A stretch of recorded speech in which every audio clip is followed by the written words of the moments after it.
Voilà, bonjour, donc mon nom est Christophe, je travaille chez Microsoft.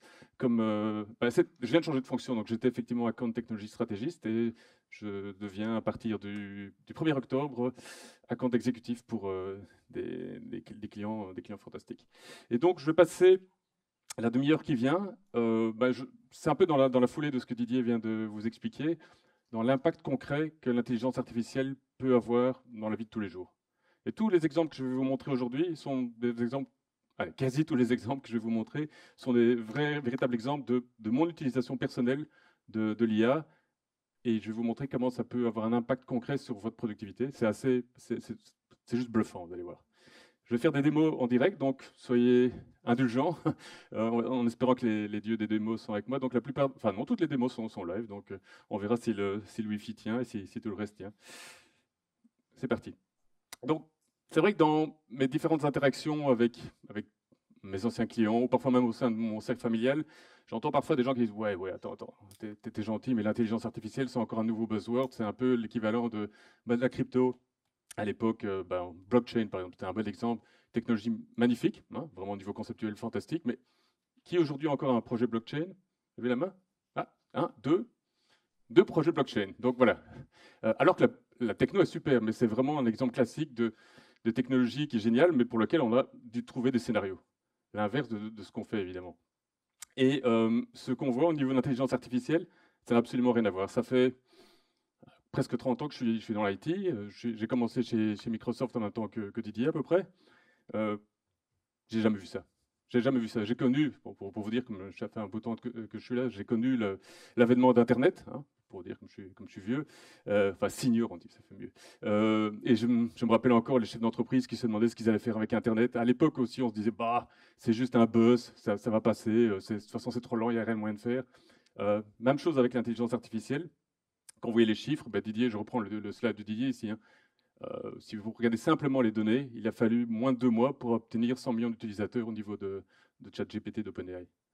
Vous imaginez 100 millions d'utilisateurs en moins de 2 mois. Donc c'est clair qu'il y a eu vraiment un, un- un mouvement de fond, une lame de fond qui a pris le marché peut-être un peu par surprise, parce qu'effectivement le concept d'intelligence artificielle n'est pas neuf, n'est pas récent, mais on a vu au sein de différents secteurs, que ce soit au niveau professionnel, que ce soit secteur privé, secteur commercial, mais aussi au niveau des particuliers, un impact incroyable de cette technologie avec une multitude de fournisseurs.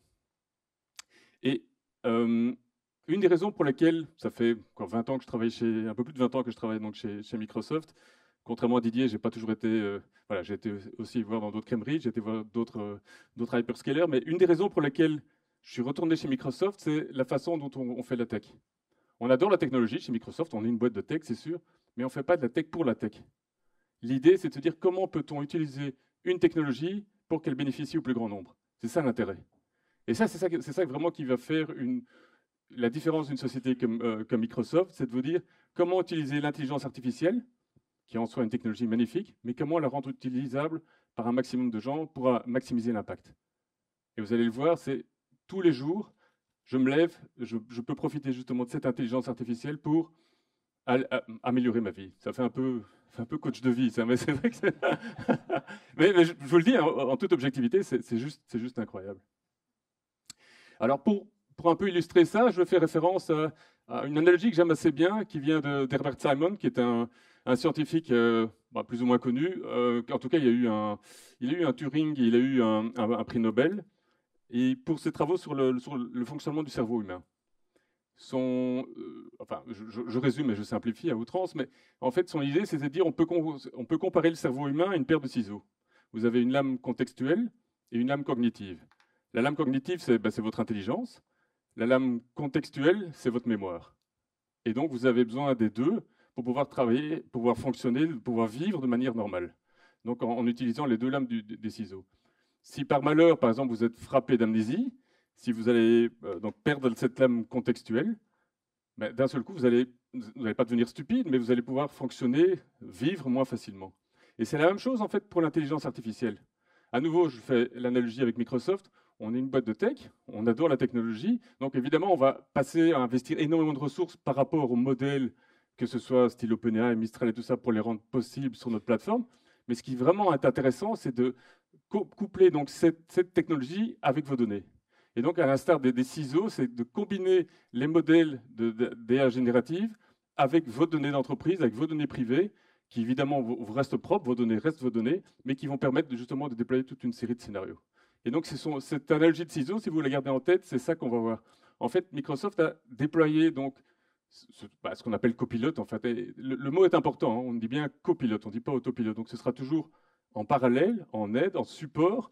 Mais donc, on a déployé copilote, mais dans toute la gamme de nos solutions pour soutenir justement que ce soit les clients professionnels, que ce soit les clients privés, au niveau du secteur commercial ou au niveau du secteur, secteur public. Alors, bon, on a déjà évoqué voilà, quels sont les différents scénarios. Moi, je dirais simplement de mon point de vue, bon, évidemment, il y a un aspect qualitatif hein, de l'utilisation de l'intelligence artificielle qui va me permettre probablement de fournir un travail qui est peut-être plus approfondi, de meilleure qualité. Mais moi, ce qui m'intéresse surtout, je vais être totalement franc avec vous, c'est l'aspect quantitatif. Combien de temps je peux gagner grâce à l'intelligence artificielle? Parce que travaillant chez Microsoft, et je veux ma manager est quelque part dans la salle, on est comme une société voilà, assez dynamique, mais aussi hein, où il y a comme une charge de travail assez conséquente. Donc il est clair qu'on n'a que 24 heures dans une journée. Donc chaque heure que je vais pouvoir gagner, je vais pouvoir l'utiliser à meilleur escient. Et donc concrètement, je me dis, tiens, je voulais vous montrer aujourd'hui qu'est-ce que je vais pouvoir utiliser dans cette gamme d'outils qui vont me permettre de gagner du temps concrètement. Et donc c'est le but de cette présentation. Voilà. On va commencer la vraie démo. C'est maintenant que le niveau de stress augmente. Donc, à l'instant, en fait, c'est un peu la même approche que Didier. Donc, je commence ma journée. Je me dis, tiens, voilà, avant de commencer effectivement mon travail, d'abord deux, trois petites choses personnelles. Je veux résumer les nouvelles. Je lis les différents journaux tech, les différents journaux business, et j'aimerais bien avoir un résumé. Et puis, aussi autre chose, la veille au soir, j'ai mon beau-frère. Voilà, je ne vais pas faire de commentaires par rapport à mon beau-frère, mais mon beau-frère a encore une idée géniale. Il m'a dit, ouais, j'ai reçu un mail qui me dit, j'ai une super opportunité d'acheter une villa en Espagne, sur la Costa del Sol, pour 200 000 euros. Est-ce que tu penses que c'est une bonne idée? C'est mon beau-frère. On va voir si l'intelligence artificielle va pouvoir aider mon beau-frère. Donc allons-y. Donc là, simplement, je prends un browser, Edge ou autre, enfin, tant qu'à faire, autant utiliser Edge. Là, vous voyez, donc, tout le monde ici, en fait, dans la salle, simplement, vous pouvez aller sur votre browser, vous tapez copilot.microsoft.com, vous y avez accès. Donc, il y a une offre gratuite qui est disponible à tous les particuliers. Tous les clients professionnels qui ont déjà la suite, vous avez déjà accès à ça. Et vous voyez un petit... C'est ce que Didier a dit, hein, il y a un petit... Comment on dit ça en français un bouclier, merci. Merci Manu. Il y a un bouclier qui dit concrètement, vos données restent vos données. Donc, quelle que soit votre interaction avec cet outil, les données ne seront jamais utilisées à d'autres dessins que ceux que vous avez choisis. Donc, elles ne vont pas être utilisées pour enrichir le modèle, pour faire quoi que ce soit d'autre. Donc, c'est très important. Et donc, commençons comme ça, dire voilà, je veux résumer les nouvelles d'aujourd'hui. Donc, effectivement, hier, qu'est-ce qui s'est passé hier soir? Merci Satya Nadella. On a donc fait une belle annonce par rapport à la deuxième vague de Copilot, puisqu'on l'a lancé il y a un peu plus de 18 mois. Et donc, on a fait toute une série de nouvelles annonces. Je me dis, oh, ok, j'aimerais bien avoir un résumé de l'article pour savoir ce qui a été dit.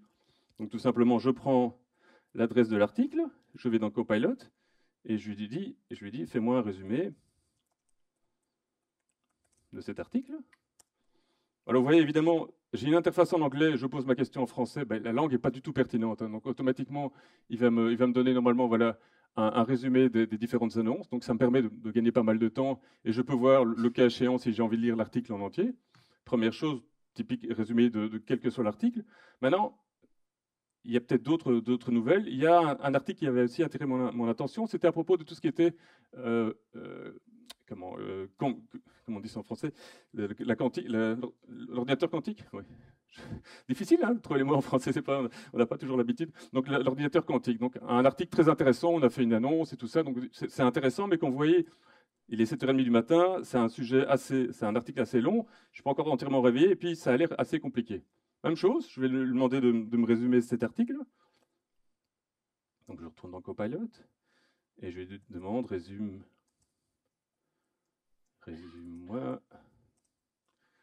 Voilà.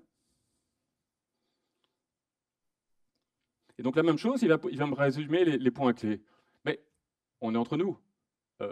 tous ces points clés, a fortiori à 7h30 du mat, je ne suis pas sûr de tout bien comprendre. C'est peut-être un petit peu compliqué. C'est quoi cette notion de qubit et tout ça? Je sais pas. Je présume dans la salle, tout le monde comprend, mais c'est pas toujours évident. Donc, il y a un truc.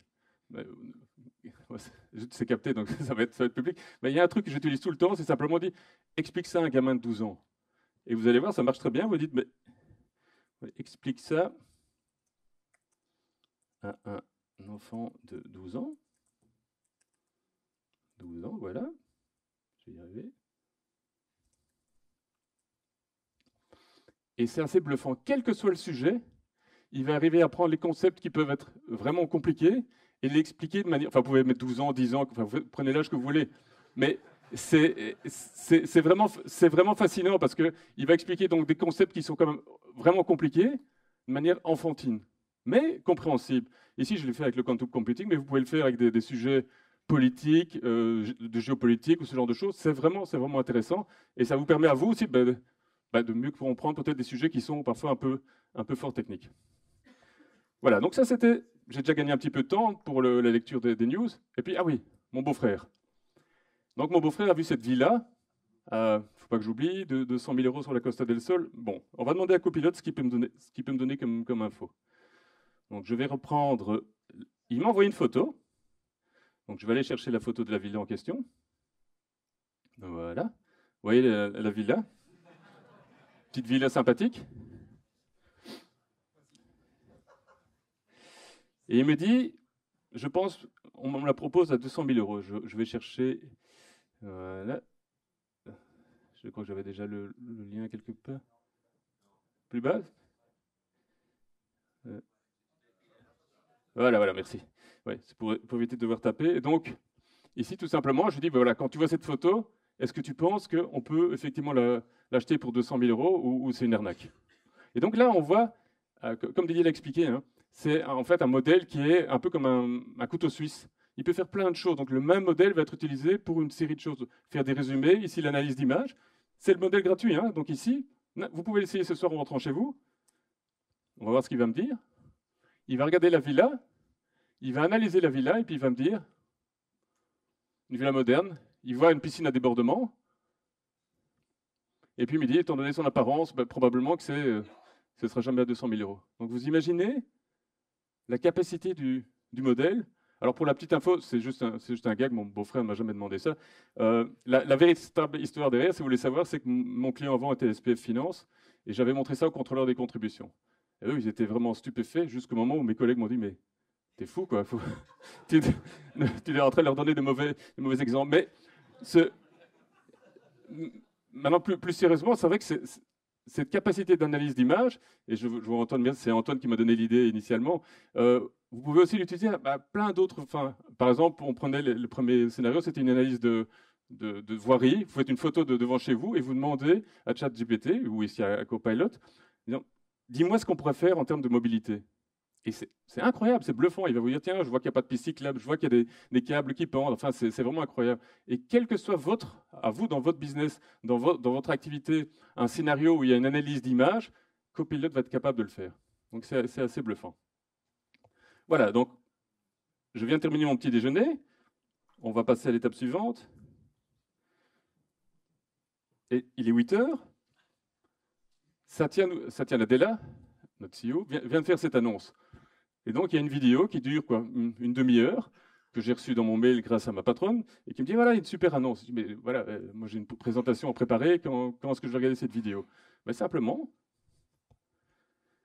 je vais chercher la vidéo en question. Elle est ici, voilà. Et on voit effectivement, je peux même mettre le son si on veut. Voilà. Nearly doubled quarter over quarter. Donc, il y a Satya Nadella qui a fait toute une vidéo. Je n'ai pas le temps de regarder toute la vidéo. Peut-être, je dois décider, je fais attention à ce que je dis, parce que dire que je n'ai pas le temps de regarder Satya Nadella, c'est peut-être pas le... non, je veux dire, je vais quand même d'abord avoir une idée claire des idées maîtresses. Et donc, je dis, voilà, fais-moi un résumé de cette vidéo. Et ce qui est absolument bluffant, c'est qu'il va passer au travers de cette vidéo, et il va me dire, voilà, quels sont les moments clés au sein de cette vidéo. Et donc, vous imaginez, vous avez une vidéo d'une demi-heure, d'1 heure, de 2 heures. Il va me dire, à tel moment, on a parlé de tel sujet, à tel moment, on a parlé de tel sujet. et je vois que par exemple, on parle de, je sais pas moi, de business process automation. Ah, ça m'intéresse. Et je peux cliquer directement sur le lien en question et aller directement au bon endroit dans la vidéo pour aller écouter ce qu'il en est. Donc vous imaginez le gain de temps et de productivité par rapport à ça. Mais on va aller une étape plus loin, parce que bon, le résumé, c'est sympa. Moi, j'ai des clients dans mobilité, j'ai des clients qui s'occupent du transport ferroviaire, par exemple en Belgique. Est-ce qu'il y a quelque chose de pertinent pour eux dans ces annonces? C'est ça qui m'intéresse en fait, pas la techno pour la techno. Donc ce que je vais pouvoir lui poser comme question, simplement, je lui dis, voilà, mon client, et je vais tenter de retrouver, je vais tricher, voilà ici. Donc mon client gère le trafic ferroviaire en Belgique. Est-ce qu'il pourrait bénéficier éventuellement d'une des annonces d'hier soir de Satya? Et donc il va chercher ça et il va directement me donner des exemples concrets. Donc l'annonce techno qu'on a fait hier soir, l'impact du potentiel de chez le client.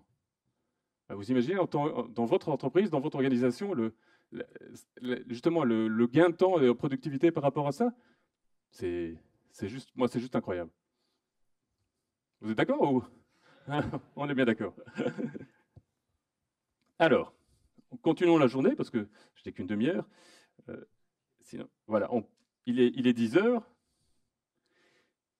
Qu'est-ce qu'on fait chez Microsoft toujours en commençant la journée? On fait son mail. Hein, on ne change pas des bonnes habitudes. Donc j'ai quand même pas mal de mails, comme toujours. Je regarde les mails. Et je vais lui demander, j'ai ma manager qui est dans la salle, donc je dois faire attention à ce que je dis et à ce que je montre. Mais je dis, tiens, ma manager m'a envoyé quelques mails et tout ça. Bon, c'est vrai que je change de fonction, donc il y a eu pas mal d'interactions. Donc, est-ce que tu pourrais me faire un résumé de l'interaction avec ma manager? Et là, vous allez voir l'intelligence du système. Vous lui dites, résume-moi les interactions avec ma boss. Je dis simplement ma boss, hein, de ces 2 dernières semaines.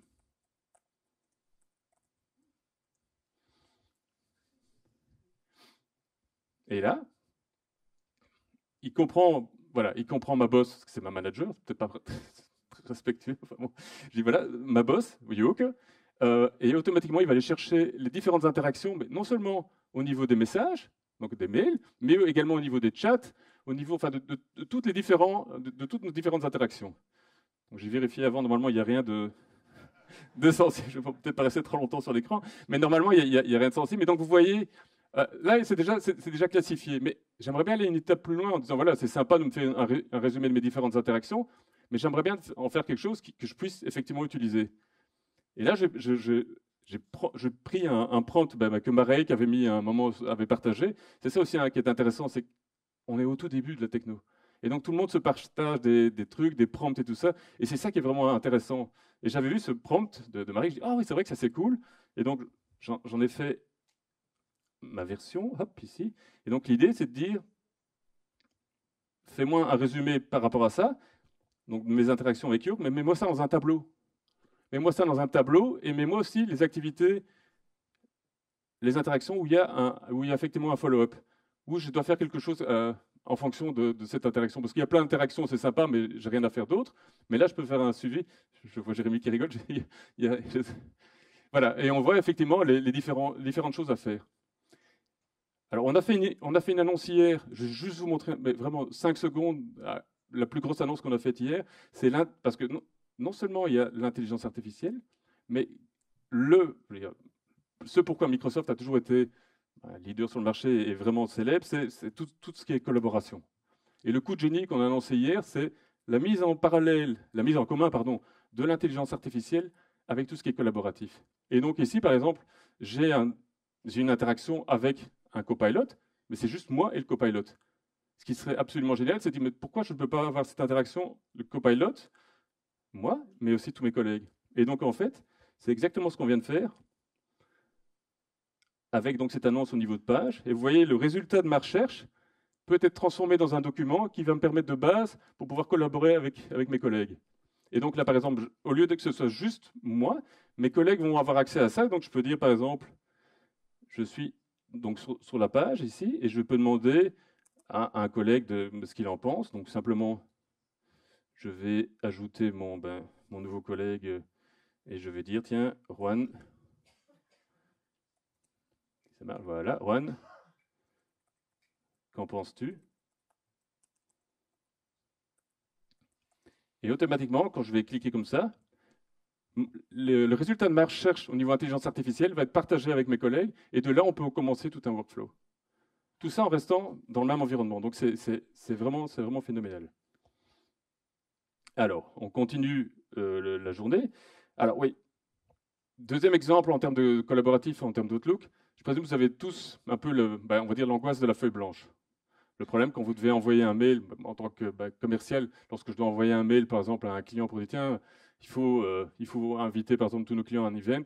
Je me dis, OK, comment est-ce que je vais formuler ça et tout ça? On a l'habitude, mais malgré tout, ça prend du temps. Est-ce que je peux pas demander à Copilot simplement de le faire pour moi? Vous allez voir comme c'est simple. Donc, je vais au niveau, je vais lancer un Outlook. Je ne vois pas, donc je le lance ici. Voilà. Et je vais demander d'écrire un nouveau mail. Voilà, ici, hop. Attendez, hop. Je vais le refaire. Voilà. Et là, je vais me dire, je dois envoyer un mail par exemple, à un CIO pour l'inviter à un event justement ou une discussion à propos d'intelligence artificielle. Donc, qu'est-ce que je fais? Je vais reprendre mon prompt, comme ça, on va gagner du temps. Voilà. C'est un CEO d'une grande organisation de transport ferroviaire en Belgique, mon nouveau client, je ne sais pas de qui on parle.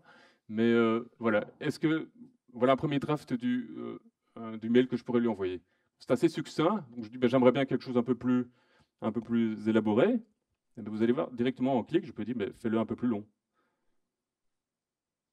Et il va directement allonger un petit peu le mail. Je dis c'est bien, ou alors est-ce que je préfère peut-être le faire un peu plus aussi formel, parce que c'est quand même un CIO et je ne le connais pas encore, donc peut-être un ton qui est un peu plus polissé. Et donc vous voyez, à nouveau, vous pouvez dire mais ça je peux faire ça moi-même. Oui, évidemment vous pouvez faire ça vous-même, mais simplement le fait de démarrer et d'avoir déjà un draft qui est déjà pertinent, va vous faire gagner du temps et va aussi vous permettre d'avoir des mails qui peuvent être peut-être plus élégants, comme dirait Didier. J'ai un peu le même problème que Didier, mes mails sont parfois un peu agressifs, donc ça permet d'un peu arrondir les angles. Alors, on reste toujours dans Outlook. Alors, ce qui est assez intéressant, c'est par exemple, je vais vous montrer un exemple classique. Vous avez un mail, vous avez reçu toute une Vous avez reçu toute une discussion avec différents mails.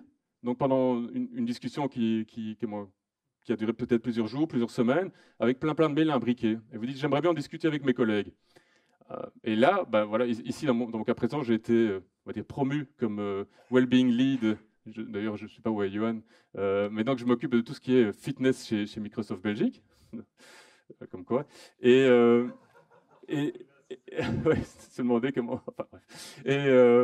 Et donc là, j'ai toute une série de mails avec des bonnes idées. Antoine qui me dit tiens, on pourrait faire les 20 km de Bruxelles comme l'année passée. J'entends, on pourrait faire du padel. Enfin bon, il y a plein d'idées dans tous les sens. Je dis ok. On va faire un meeting, on va se faire un petit call et on va organiser tout ça de manière un peu plus structurée. Alors comment on fait? Simplement ici, au sein même d'Outlook, j'ai Schedule with Copilot. Et là, ce qu'il va faire, simplement, il va reprendre tous les mails qui ont été envoyés à ce sujet pendant les différentes semaines. Il va en faire un résumé et puis il va vous faire un agenda. Et donc, normalement, ici, voilà, vous voyez, il vous fait directement un agenda, des points à discuter pendant le meeting et un résumé de la conversation qui a été faite jusqu'à ce jour. Vous imaginez le nombre de fois où vous avez un meeting comme ça, puis en fait, on se rend compte qu'on a oublié des points d'agenda et autres. Tout ça, il le fait. Donc, à nouveau, on va gagner pas mal de temps. Voilà, donc on continue la journée. Je reviens au niveau de mon agenda, voilà, ici.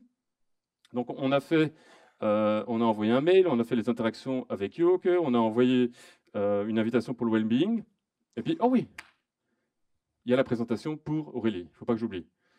Donc, je vais travailler sur cette présentation. Je ne vais pas partir de rien. Vous imaginez, je sais pas, qui fait des PowerPoint d'habitude? Qui a déjà l'habitude de faire des PowerPoint? From scratch, combien de temps on prend une présentation à peu près? 1 heure, 2 heures, 3 heures? Ça peut prendre un temps, voilà, ça prend trop longtemps, exactement. Ici, la même chose, simplement, qu'est-ce qu'on va faire? On va utiliser les outils pour pouvoir faire une présentation. Et donc, je vais commencer dans Word, tiens, voilà, je commence dans Word, j'ai déjà ici un Word, et je dis, fais-moi un document sur l'impact de l'AI pour les organisations en Wallonie. Et ce qui est assez dingue, si ça marche, ça ne vient pas, c'est pas grave. Voilà, et je lance en Wallonie. On va y arriver.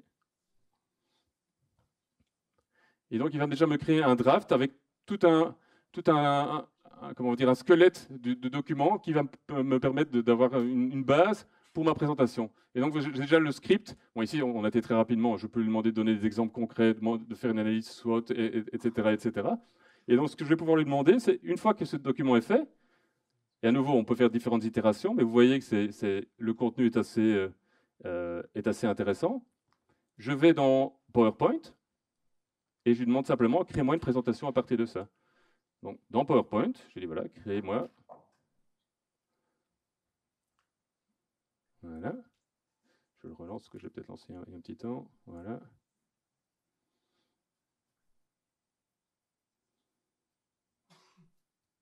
Il se charge. Voilà. Crée-moi une présentation à partir de ça. Voilà, je vais y arriver. Le document est déjà là. Et je le lance. Et donc, au lieu de partir from scratch, il va donc utiliser le document que j'ai utilisé, que j'ai créé, et il va créer pour moi toute une présentation avec un layout, avec la même structure et autres. Ce qui est aussi intéressant, surtout au niveau entreprise, c'est que vous voyez, si dans ce document j'ai des informations confidentielles, la confidentialité des informations va être gardée au niveau de la présentation. Donc, ce qui veut dire, si vous avez des collaborateurs qui disent, tiens, on va faire une présentation en externe, et ils vont aller pomper dans votre SharePoint, si par malheur il y a des informations confidentielles quelque part, automatiquement la présentation va être aussi classifiée comme confidentielle. Donc pour éviter justement qu'il y ait des fuites d'informations, parce que c'est extrêmement important. Et vous voyez, le temps que je parle, voilà, il m'a déjà fait une première présentation de 12 slides, et qui me permet donc de partir de quelque chose de très concret. Et vous voyez, même avec des images. Bon, ouais. C'est pas voilà. Parfois, ça peut être très intéressant, parfois, ça peut être. Mais à nouveau, l'idée ici, c'est pas d'arriver avec d'avoir un résultat final. L'idée, c'est de vous mettre le pied à l'étrier et de gagner déjà les 2 premières heures que normalement vous aurez passé à rassembler l'information. Alors, ah bah oui, tiens, tant que j'y suis, je voulais aussi peut-être ajouter une couverture en disant mettre quelque chose de sympa. Et on va encore utiliser Copilot pour ça. Je reviens au niveau de mon Copilot. Voilà, je vais faire New Chat. Voilà, New Chat. Et je vais lui demander de me dessiner quelque chose. Et à nouveau, rappelez-vous le couteau suisse. Autant on peut analyser des images, autant évidemment on peut créer des images. C'est assez simple. Donc là, je veux simplement, à nouveau en français, lui dire, c'est quoi, dessine-moi, fais-moi un dessin. Voilà, ici, crée-moi l'image d'un homme qui tape sur son PC dans un bureau avec un robot à côté. Vous voyez la première image de ma présentation? C'est comme ça que j'ai fait, simplement. Donc en utilisant Copilot, il va me créer une image totalement virtuelle. Je vais vraiment proposer 4 qui vont me permettre donc de voir la personne qui est sur son PC avec un robot. Voilà. Oui, avec un logo, le logo Microsoft, c'est encore la troisième que je préfère. Évidemment, ces gens n'existent pas, hein, parce qu'on m'a déjà posé la question. Ces gens, donc il n'y a pas aucun problème au niveau copyright. Donc si vous créez ça, il n'y a personne à rétribuer ni quoi que ce soit. C'est juste purement virtuel. Et donc vous pouvez utiliser la troisième image et la mettre dans votre PowerPoint. À nouveau, ça vous permet de gagner pas mal de temps. Et pour terminer, par rapport à cette présentation, qu'est-ce qu'on vous dit toujours après une présentation? C'est quand même bien d'avoir un formulaire pour voir si votre présentation pourrait être améliorée, si les gens ont apprécié, s'ils ont des questions et autres. Je sais qu'on a quelque chose qui s'appelle Microsoft Form. Quelqu'un connaît Microsoft Form? Oui. Quelqu'un a déjà utilisé Microsoft Form pour... Ah, quand même! Ouais. Même chose, à nouveau, Copilot se retrouve au niveau de Microsoft Form. Donc si vous allez au niveau de cet outil, vous dites, voilà, je veux faire un nouveau formulaire, et simplement pour analyser le retour le retour sur cette présentation. Voilà. Donc je vais à nouveau chercher, hop. Voilà. Donc, je lui demande de créer un formulaire d'évaluation par rapport à cet événement. Donc, simplement, je lui décris ce que je veux faire en langage naturel. Et là, il va me sortir, voilà, un formulaire tout fait par rapport aux éléments clés avec un layout correct et tout. Vous voyez, comme c'est assez bluffant. Et donc, je dis keep it, voilà. Et mon formulaire est fait. Donc, je peux déjà, le cas échéant, directement l'utiliser pour avoir ce formulaire d'évaluation. À nouveau, hein, vous gagnez quoi? 15 minutes, 20 minutes? Pour quelque chose qui est vraiment, vraiment professionnel. On continue, on va accélérer un petit peu parce que je crois que je suis déjà... Tu dis? Je pourrais en fait, mais non, c'est risqué. Encore deux petites choses. Parce que c'est aussi suite à mon interaction avec pas mal de clients, on me dit, ouais, mais tout ça, c'est très beau, c'est assez incroyable, tout ce qu'il y a moyen de faire. Et aussi par rapport ça, c'était pas pour la productivité, mais aussi par rapport aux clients extérieurs, aux utilisateurs extérieurs, aux citoyens. On me dit, ouais, mais bon, on n'est pas Microsoft, nous, on n'a pas des budgets de Microsoft, on n'a pas des armées de développeurs à notre disposition pour faire même notre propre chatbot. On a plein d'informations sur notre site, mais faire un chatbot, ça va coûter des millions, ça va prendre des années. Attendez, je vais vous montrer. Ça, c'est la démo que le département IT déteste, hein, vous allez voir. Je prends, on n'est pas là pour faire de la pub de produits, enfin, quoique. Et donc, je prends quelque chose qui s'appelle Copilot Studio. Et c'est la démo que j'avais fait, par exemple, à nouveau à mon ancien client, SPF Finance. Je vais vous montrer. Donc, SPF Finance, c'est un site magnifique, avec plein d'informations. Le problème, évidemment, c'est de s'y retrouver. Vous allez voir combien de temps, à votre avis, combien de temps faut-il pour créer un chatbot qui va agglomérer toute cette information et la rendre utilisable par n'importe quel citoyen en Belgique? Combien de temps? Une heure? Une semaine? 5 secondes, vous allez voir. Ça prend royalement 5 secondes. Donc je retourne au niveau de mon outil. Si je le retrouve dans toutes ces... voilà. Je mets tout simplement l'URL. On compte. Bon, j'accepte évidemment pour le legal. 3, 4, 5, 6. Voilà. 6 secondes. Et voilà, mon chatbot est prêt. Et donc, vous vous rappelez l'analogie avec les ciseaux, là, contextuel, cognitive? Cognitive, on a un modèle OpenAI en dessous. Et contextuel, c'est les données en fait, du site web qui sont déjà indexées via notre moteur de recherche Bing. Donc tout ce qu'on a à faire, nous, c'est simplement prendre le morceau d'index de Bing, la partie contextuelle, et le mettre en OpenAI, et on met les deux ensemble. Et donc si je lui pose une question, rappelez-vous mon beau-frère avec sa maison sur la Costa del Sol, donc j'aimerais bien savoir si est-ce que mon beau-frère doit vraiment...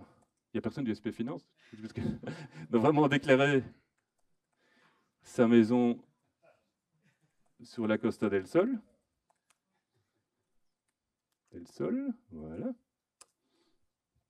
Et là, qu'est-ce qu'il va faire? Simplement, les ciseaux, il va chercher l'information et il va me dire, ah, pas de bol, il doit effectivement déclarer sa maison. Et en plus, il met la source, évidemment. Donc, il va aller chercher l'information au niveau du site de SPF Finance. Il va me dire, voilà la réponse à ta question et voilà la source de l'information. Imaginez? Donc, imaginez-vous ça dans votre entreprise, dans votre organisation, la facilité avec laquelle vous pouvez créer des agents. Alors évidemment ici, pour les informaticiens qui sont dans la salle, c'est juste une démo. Donc bon, évidemment qu'on peut aller plus loin et qu'on peut, mais la première étape, ça marche vraiment. Hein. Donc ce que je vous montre, c'est pas, il y a rien qui est fake. Hein. Donc ça marche vraiment. Donc en quelques secondes, vous pouvez avoir un premier prototype. Et je vais terminer cette session. Donc on a déjà fait quelques petites démos. On va terminer par une touche un peu plus ludique, on va dire, ou personnelle. Voilà, il est 19h, j'ai fini ma journée de travail, en tout cas la première partie, et je me dis, tiens, à nouveau c'est un cas authentique, hein, j'habite dans le Brabant Wallon, il y a un excellent caviste dans le Brabant Wallon, le problème c'est que je ne sais jamais quel vin j'ai bien aimé au préalable et tout ça, donc je me dis, j'écrirais bien une application qui me permet donc de coter les vins. Je ne suis pas développeur. Je sais pas, alors je sais qu'on a des solutions chez Microsoft, mais je ne suis pas développeur, je ne vais pas passer non plus des mois à développer une application. Et la même chose pour vous, imaginez-vous tous les process métiers que vous avez et vous dites, bah, j'ai peut-être des développeurs .NET, des développeurs Java, des développeurs Python qui sont disponibles, mais ils sont déjà bookés pour des mois et des mois. Et moi, j'aimerais bien développer certains workflows, développer certains process. Et vous allez voir la vitesse à laquelle ça va. Donc là, je vais au sein de mon outil de développement low-code, qui s'appelle PowerApp, et je lui dis, créer une application pour gérer une application, j'essaie de sans faute, pour gérer ma cave à vin.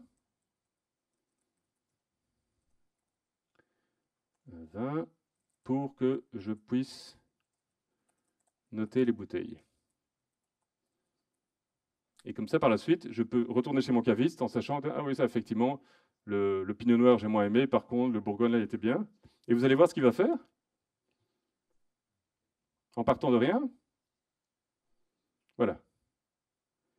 Il a déjà fait une première table de données avec même des exemples. Donc, je ne lui ai rien dit, hein. Il a été chercher des exemples. Je lui ai dit, rajoute peut-être une colonne. Oui. J'ai dit, ajoute une colonne avec les photos des étiquettes.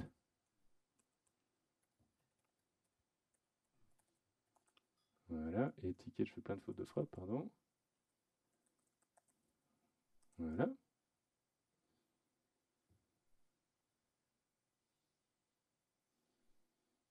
Et vous allez voir, hop, voilà, il va rajouter normalement. Ouais, il avait même mis si c'était bio ou pas. C'est dingue. Hein. Et là, normalement, voilà, il a déjà rajouté. Et après, je n'ai plus qu'à cliquer Create App. Il va créer donc l'application pour moi et qui sera donc accessible sur mon laptop, sur une version web ou sur mon mobile, sur mon iPhone ou mon Android. Voilà. Donc, je reviens à ma présentation. Et donc, vous avez vu, sur une journée, pour différentes activités, à différents points de la journée, pour différents scénarios, j'ai pu utiliser l'intelligence artificielle pour me faire gagner du temps.